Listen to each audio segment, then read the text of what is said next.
you want to get better at backgammon, one of the best ways to do it is by practicing with a software like XG or Extreme Gammon. There are many tools that you can use to learn and study and improve, and I'll be showing you some of those in this video as I play a 5-point match against XG. Thank you for joining me. I hope you enjoy this video. Please like and subscribe, and you'll be notified every time I upload a new video. Let me know what you think in the comments below, what you'd like to see in future videos, and I'll work on it. If you love backgammon, you can become a member of this channel, giving you exclusive access to the most popular videos. My book, Backgammon Backgammon Strategies, is available. There's a link in the description to where you can get it. If you're interested in lessons, please contact me via email. My email address is also in the description.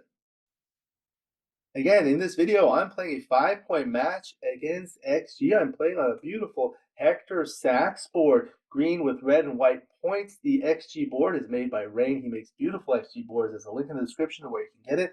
I'm playing the white checkers at the bottom, XG the yellow checkers at the top, bearing off on the right. Here we go. 5-3 makes the 3-point. Now 3-2, split ahead and then bring one down. Double 6 will make both bar points. Now I'm going to try to make an anchor, hopefully. So can't do it. Okay, so what can I do? I can play here and then out, or I can play here and then out. I think that might be the way to go. So where are all the 5s that I can play? I can play a 5 here. I can play a 5 here, but then I don't really have a good 4. I could go here. That does increase the chance of me making a higher anchor. I could go here, and then go here to try to consolidate. I can also play behind. Okay, so if I go here, this kind of duplicates the 4s.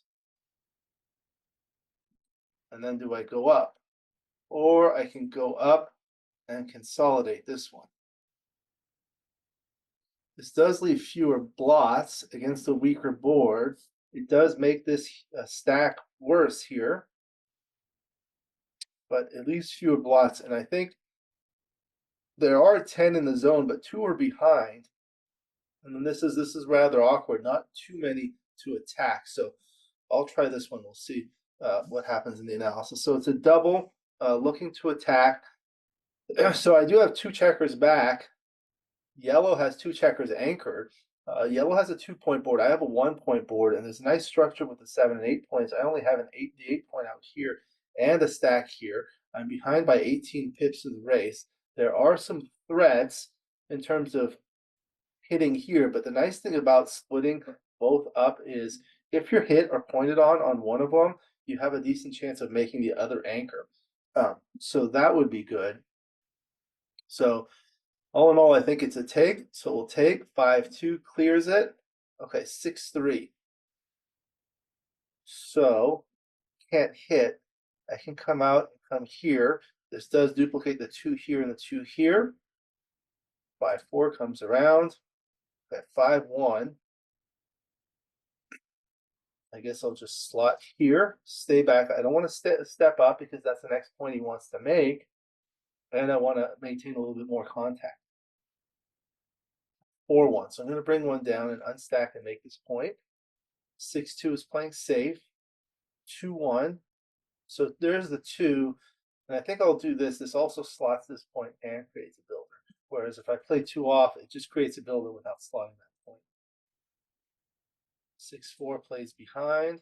So 2-1. Here's the 2. And the 1, I'll just play there. So notice with this big lead in the race, yellow is mostly trying to play behind, or I can play here and make the prime. That looks better. Okay, pick and pass. 6-5. So there's the 5, and I'll have to play inside. All right, now there's a 5 shot. Don't get it. Okay, so I'll cover and come down. I could play out, but that's just giving up. This way I may get gammon, but at least there's some hope. Okay, 3-2. Let's see. let's bring this in with the 2. And then bring this down 3. And now double 4s will do it. That's not it. Try to get another crossover, but diversify. Double 4. So 1, 2, 3, and I'll keep this one here. Don't want to leave too many blots. Okay, so that brought me back in the game. 3-1. I'll slot there.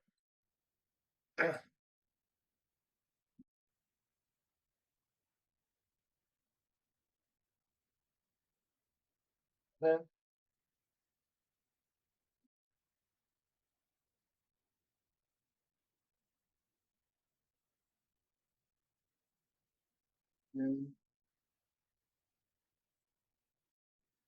okay, now down 2-0. 5 away, 3 away. 6-1 makes the bar point. 6-2 runs. 5-4. Okay, so I do want to hit here, but then I don't have a great 5. I could hit again, but that's a little awkward. I think I'll just bring another one down. 6-2, that's always oftentimes awkward from the bar because things are blocked. So now I have 6s to hit, but I'm not going to lose my market because I only have a 1-point board. I need a little bit more development. So 5-1 will hit, but 2-6 from the bar hits back. 6-1 I'll hit back. This is what happens. Oftentimes there's an early hitting exchange when one person moves to the 18 point, because 6s that are not good from the bar hit on one side, but then they hit back on the other side where you're hit. But then what happens is one player loses 7 pips in the race, the other loses 18 pips in the race and gets an additional checker back. So I only have 2 checkers back, including this one on the bar, and yellow has 4 back. 6-5, so same thing. Now I could go here, but I just want to keep them off balance there. 5-3 will make the anchor. Okay, 5-2. Okay, I think I just make this one. There we go. 4-3. So I could play to here and entice them to break the anchor. Oh, sorry, this one. Entice them to break the anchor, but I don't want to leave shots. The board strength is equal. I just want to get out of dodge. 6-1 will hit there and move up the anchors. When the anchors are a little bit closer, that's much stronger. 2-5 is much stronger in general than 1-5. 4-3 comes in, and I could hit again. Double 3. Okay, so here's anti-joker, somewhat. Leaves a shot here. 3's here, 3's here.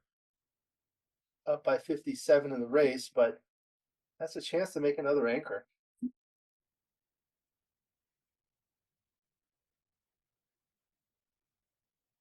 I don't think I have enough market losers. I have to keep rolling here.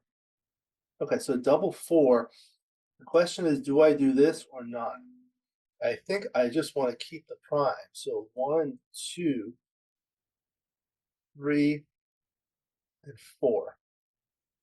Because if I do this, then I go here. It's just going to be hard to bring things home. This solves a lot of problems. Now I may have a double. Okay, so usually when you're threatening to clear the 3rd point higher than the higher anchor, you can double. But here, yellow is running out of timing. The next 6 is going to break, and something's got to give. And I'm behind in the score, so gammons are favorable for me on a 2 cube that get me to Crawford. So I think I could double, but still comfortable take. So what can I do? I mean, I have a 4 prime. I could do something like this. This is rather awkward and inflexible. I don't have checkers on all the points. I don't have spares. So for example, this point, the 9 point, I can't move 6s and 4s. So where am I going to move 6s from? Well, I'll have to move 6s from here or here. And if I roll a 6 with like a 5, it's awkward. Or 3 or a 1. The other thing I could do is just try to play behind and try to get these recirculated to bust the timing. Or I can play 5 and then 6 and then 5 here, but I think this is the idea. So I'll try this one. This will be interesting to analyze. 4-1. Okay, so there's the 1, and now I can make that point with the 4. 2-1 will slot. 4-3, 4. And then do I come here or do I go all the way? I think I just go all the way. 3-1, make the point. Head looking for 6. So here's the 1, and then I can go 2 here. Alternatively, I could go here and spread the checkers. I think I need that flexibility, even though I can't come out with a 6. I think I still need that flexibility on this side. 6-2 will step up and come out. Okay, so there's a 6-2 for me. So there's the 6. And with 2, I just keep going.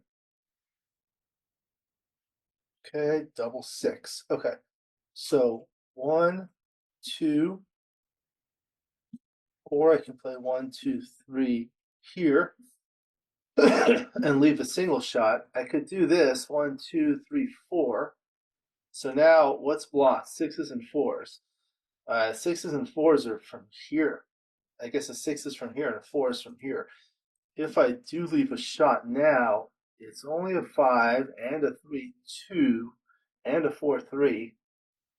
I guess that's too many numbers because I've got all these checkers killed. So I'll just take the safe option.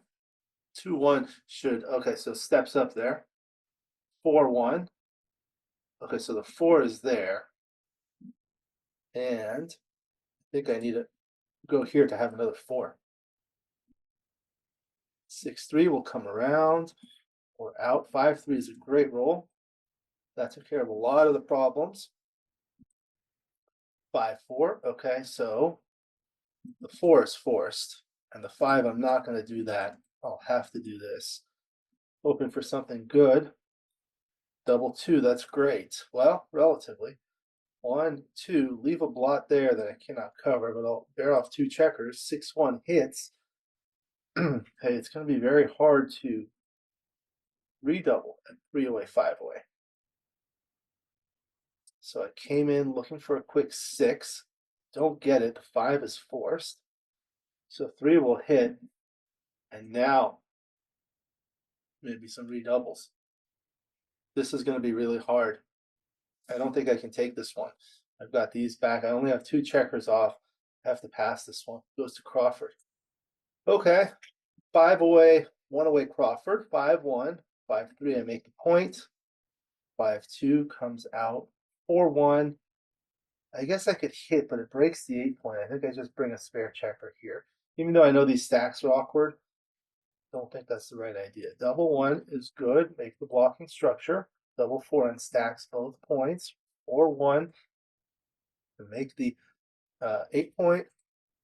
Another 4-1. So do it again. 6-2. Okay, so it's kind of a prime versus prime.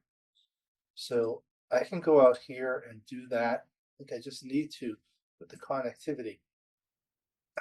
I could do this too. I think that just gives too many double hits. And I like this spare checker here. Okay, hit back. 4-2 cannot come in. Double 2 hits the second one.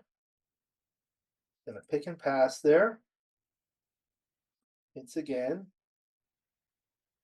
Unfortunately, the video got cut off for the rest of this match, but there was nothing much left. I lost the match and we'll continue to the analysis. Now I'll analyze it. This is the most important thing to do to learn. When I play these matches, I don't really care if I win or lose because I'm not really playing for anything. The important thing is to learn. And that way, when you play for money or in tournaments or whatever, you're able to do better. So I go through all the plays, in particular, the ones that I got wrong or the ones that I was unclear of. So we'll go through them one at a time, the straightforward ones quickly. So the 3-2 was a standard split, and the 5-4, yeah, this is what I discussed. You had to try to make the advanced anchor. Now, the doubling decisions. So this is what happens. So you can look at all of these things. So yellow is winning 70% of the time with 22% gammons. So that's a lot of gammons. And but I'm still winning 30% of the time. So some of the things you can do to analyze it are as follows. You can look at the dice distribution by going to Analyze Dice Distribution. Then you get this pop-up. I first double-click this to show a 2D graph.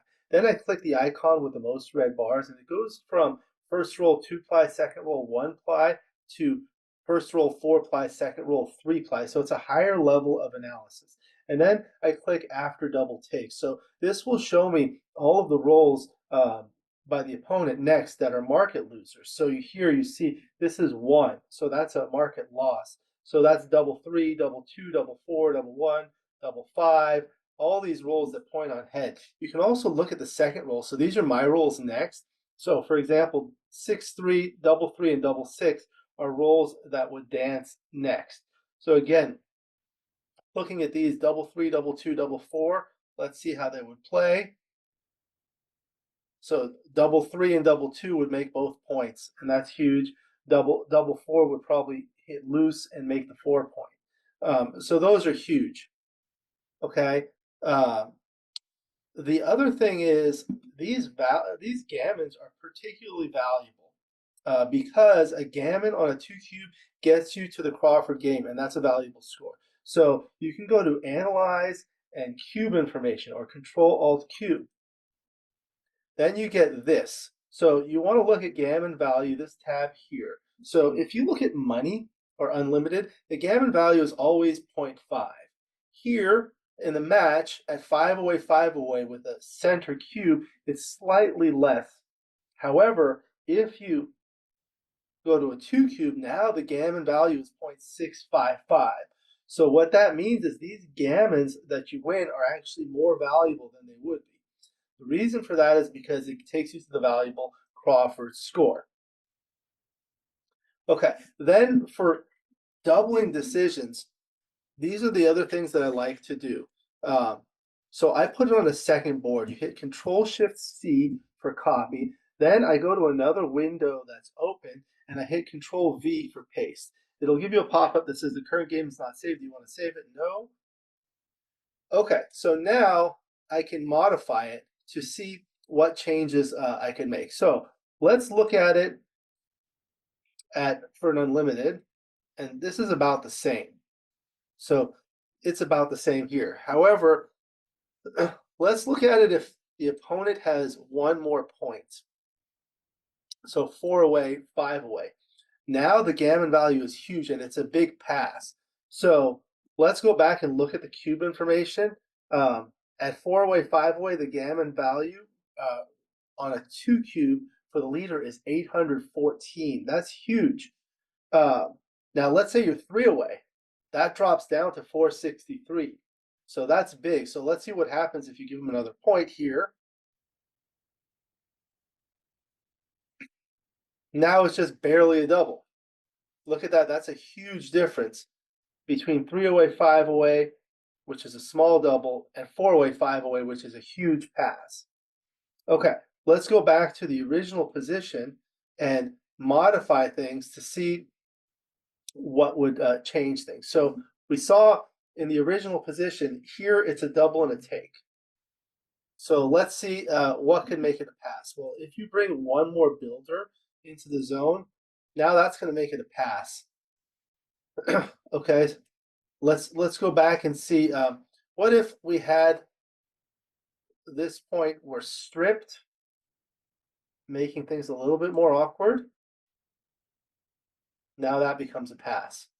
Okay, what if, let's try going the other way. What are the things that would make it a take? So let's say you have the 5 points. This would make it a small double, but now it's only worth 560. And what if I had the checker there? Gives me a little bit more flexibility. Still a double. What if it were here and the race were closer? And maybe put one there. So now it's not a double because the race is too close. Okay, so let's go back to the original position. So with the 5 point we saw, let's look at what happens with the 4 points. Now it's a stronger double. It's 629 with the 4 points. With the 5 point, it's only, what was it, 570. 570, 629. Now let's look at this. 640. And now here, 729. So you see the importance of this. And then if there were an anchor, that would not be a double. What if the anchor were on the 4 points? Still not a double. What if the anchor were on the 2 points? Now it's borderline no double. What if the anchor were all the way on the 1 point? Now it becomes a pass. Losing too many gammons don't win enough games. What if they were split but farther back? It's a pass. You just can't get out. And what if you had one on the 20 and one on the 24? Still a pass. Okay. So that's the kind of analysis I do to look at the different scores and the different positions. Okay, then it was the 6-3. All these top plays were close. So when you look at XG, on the left, it shows the analysis. Over here at the top, you can change from game 1 to game 2 to game 3, and then it has all the plays. You can scroll down, and we were here, okay? And here it shows you all the moves. So the top move is 13 to 7, 6 to 3, which goes like this, and it shows you the equity here. So that's the value that it's worth. And then under it, there's 6 numbers here. The first 3 are your wins, the gammon wins, and backgammon wins, and then the second 3 are those for your opponents. The opponent's wins, the opponent's gammons, and the opponent's backgammons, or your losses, gammon losses, and backgammon losses. If you hover over this, you'll see a pop-up window that will show you, in addition to these numbers, the cubeless equity at the lower part. So if there's an error, this one was close. You can see this is worth negative 0.634, which is 0.002 less. So that's what that number refers to. Now, at the lower left, there are 3 radio buttons. The first one is initial. If you click on initial, it will show you the initial position before anything was moved. If you click on arrow, it will show you an arrow as to whichever one was selected, where the checkers would move. If you select a different one, it'll show you different arrows. If you select one where the error was more than 20 millipoints or 0.02, which is the default setting for error, now the arrows become green, indicating that it's an error. And if you click on a blunder one, the arrows become red. And then if you go back and click here and you click on the final radio button, it will show you the final position after the checkers have been moved, and the dice will appear lighter. So those are tools to use on XG. Now, when they're within 10 millipoints or so, it's not a big deal. I don't really look at it. Okay, so the 5-1 here, this was an oversight. So here, the top play was 13-8-6-5. The resulting position is here. So the 2 plays, the play that I selected and the top play, have both 6-5 in common, but the top play has 13-8, and that results in this position, which leaves the checker on the 11 point as a builder, whereas here it does not. So that one I should have seen, okay? Then it was making the 5 point and bringing one down, and the 2-1 as I discussed, another 2-1, and here you make the prime, and then continuing. So here it's slightly preferred 7-1, 4-3. So here it didn't like making the 2 point. You lose 2.2% more gammons. So playing it by playing inside, it prefers playing 8-5. Okay, that makes sense. And 3-2, these were all tied. 4-3, come in. Slightly prefers 8-5, wins more it loses fewer gammons, but this one wins more games. They're close. And the double 4 just goes there, and the double six was forced, and everything else was a simple bear off, nothing much to look at. We'll go to the second game. Then the 6-1 was straightforward, and the 5-4 was 2 down. Again, this one I looked at, but it was an overplay.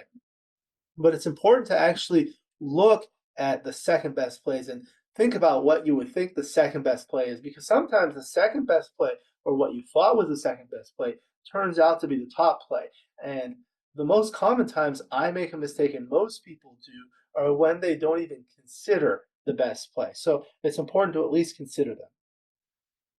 Okay, here, this turns out to be a double, and it's probably because of the score. So let's copy this and paste it, and let's look at it at 0-0.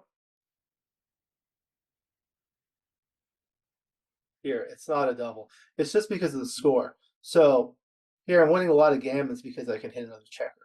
Okay. So then what did I play? The play was a 5-1, which hits, of course, and then the 6-1 comes in and hits. And then here, the same idea, and this was because of the score as well. And then the 6-5 was come in and hit. The 5-2 was good, make the point. 4-3, safety this checker. Don't want to bring anything out and leave blots. 4-3 comes in and hits. Double 4. So this is the one that I was looking at. So here, this is the top play, resulting in this position. This is the selected play, it results in this position. So the difference here is I have a checker on the bar against a 3-point board, whereas here there are no checkers on the bar and I only have a 2-point board. So of course this is going to win more gammons with this. So here I win 30.8% gammons versus 26.2. So that's 2.6% more gammons, but at the cost of a little bit of gains. But here, the gammons, especially if I double the cube, if I turn the cube, which is likely going to happen, they're going to be more valuable. So we can look at the cube information here. Gammon value on a 2 cube at 5 away, 3 away, it's elevated. So that's what you want to think about, the play that wins more gammons, especially when the gammons are more valuable. And you know that you're going to be turning the cube soon, so they will be more valuable. So that's the idea there. So this was a double and it was a take. So again, let's look at this first at like a regular score, maybe for money. It's not even a double, but because of the score, it becomes a double. So let's say it was 0-0 to 5, 5 away, 5 away. Let's see what happens. It becomes no double. Okay. So here, yeah, here the opponent lacks a value of owning the cube at the awkward 3-way score, because if yellow redoubles to 4, I will automatically redouble to 8. So you can see this value of cube ownership. It's the difference between the cubeless equity here versus the cubeful equity here. So this is 881 versus 1097. So that's a 216 millipoints. Okay. Now, if you look at it at this score, 5 away, 5 away, this is 711 minus 1072. So that's 361. That's huge, okay?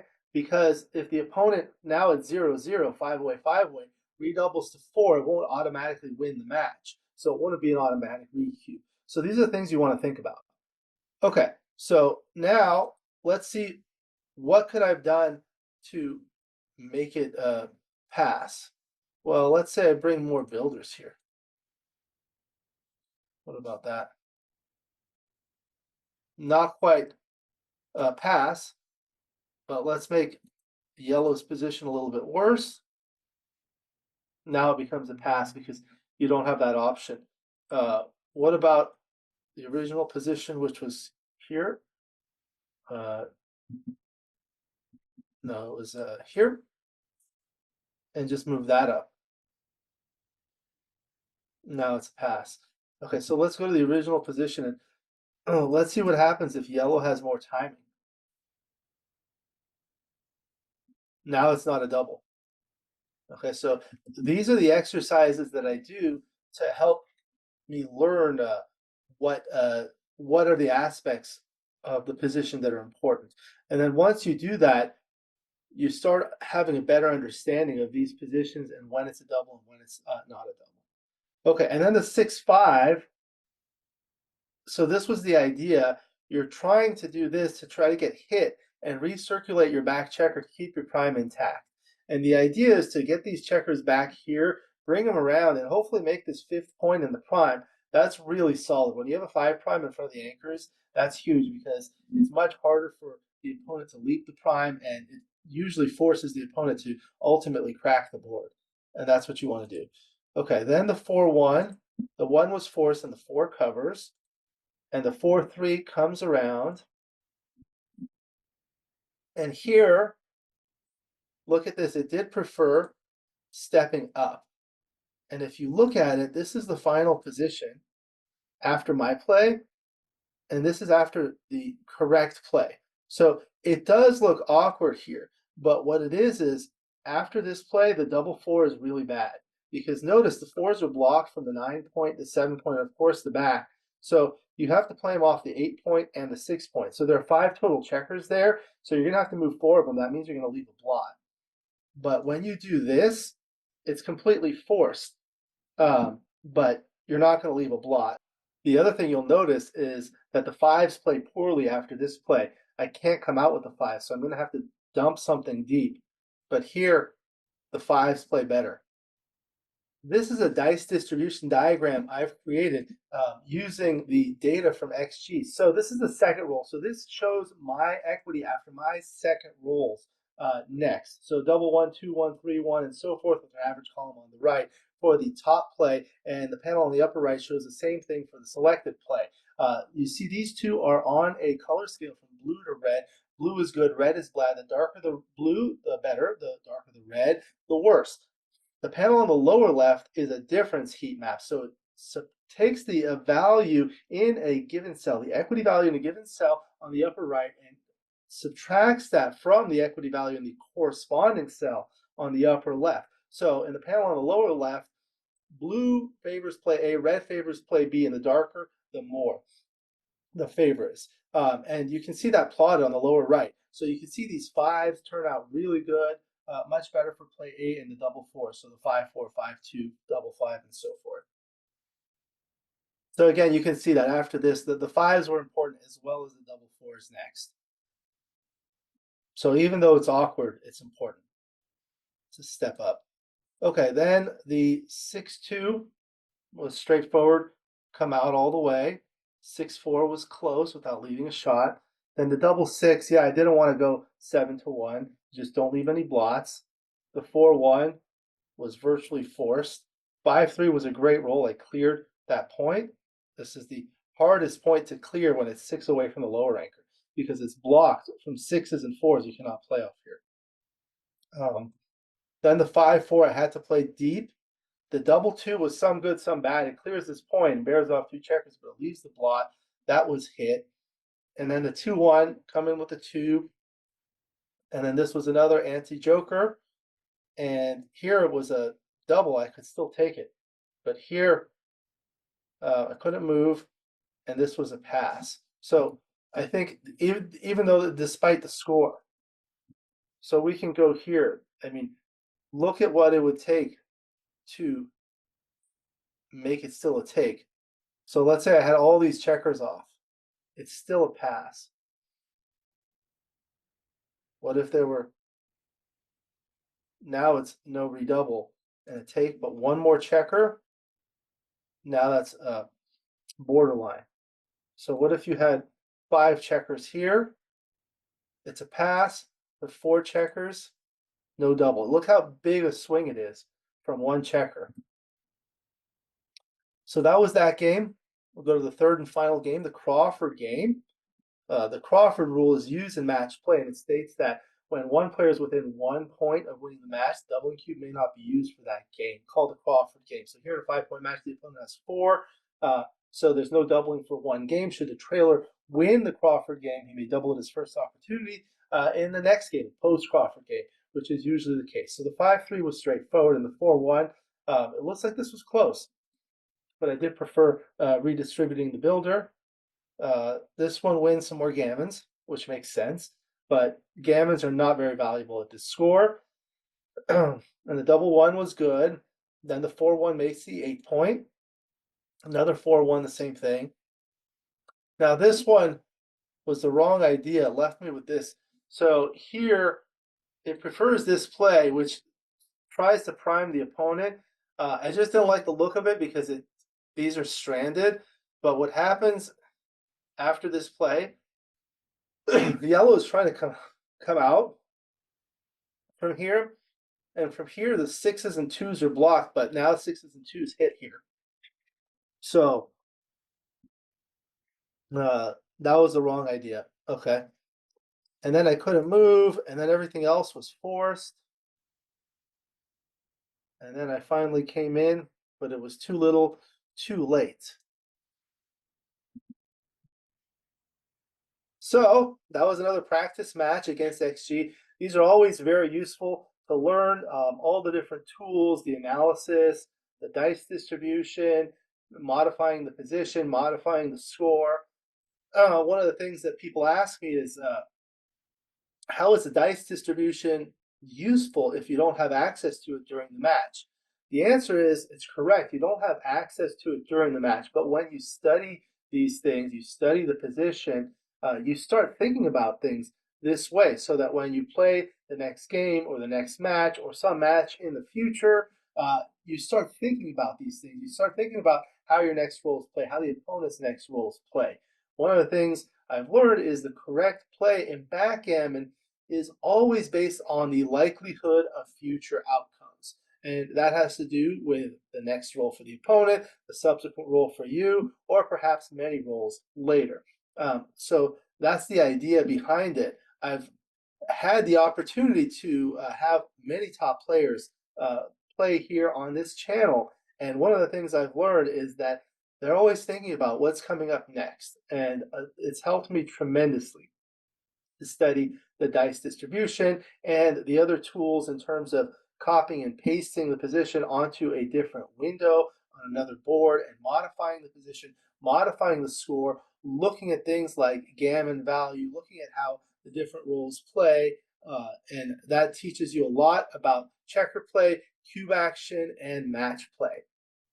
Thank you for joining me. I hope you enjoyed this video. Please like and subscribe, and you'll be notified every time I upload a new video.